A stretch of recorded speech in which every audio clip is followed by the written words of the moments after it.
നമ്മുടെ സാരി ഡ്രിപ്പിംഗ് വർക്ക്ഷോപ്പിൽ എല്ലാവരും ചോദിച്ചൊരു ക്വസ്റ്റ്യൻ ആണ്, സാരി ഉടുക്കുമ്പോൾ കോട്ടൺ പെറ്റിക്കോട്ടാണോ അതോ ഷേപ്പ് വെയർ ആണോ നല്ലതെന്നുള്ളത്.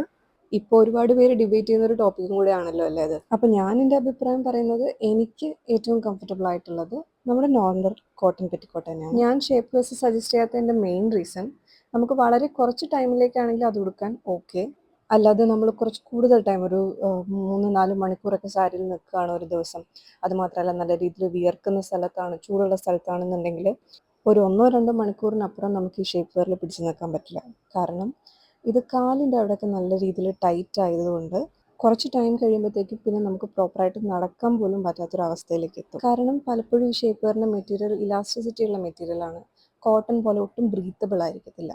കുറച്ച് സമയത്തേക്ക് നമ്മൾ എ സിയിലൊക്കെ ഇരിക്കുകയാണെങ്കിൽ ഓക്കെ, നമുക്ക് അതുകൊണ്ട് നല്ല രീതിയിൽ മാനേജ് ചെയ്യാം. പക്ഷേ നമുക്ക് കുറച്ച് ഓടി നടന്ന് ജോലി ചെയ്യണം, അല്ലെങ്കിൽ കുറച്ച് ചൂടുള്ള സ്ഥലങ്ങളിലാണെന്നുണ്ടെങ്കിൽ ഞാൻ ഷേപ്പ് വെയർ ഒരിക്കലും സജസ്റ്റ് ചെയ്യില്ല. കോട്ടൺ പെറ്റിക്കോട്ട്സ് ആകുമ്പോൾ അങ്ങനത്തെ ഇഷ്യൂസ് ഒന്നുമില്ല, നല്ല ബ്രീത്തബിൾ ആയിരിക്കും, നമുക്ക് വളരെ കംഫർട്ടബിൾ ആയിരിക്കും സാരി ഉടുക്കുമ്പോൾ. പലരും പറഞ്ഞ് കേട്ടിട്ടുണ്ട് സാരിയുടെ പെർഫെക്റ്റ് ഷേപ്പ് വരണമെങ്കിൽ ഷേപ്പ് വെയർ ഇട്ടിട്ട് തന്നെ ഡ്രേപ്പ് ചെയ്യണം എന്നൊക്കെ.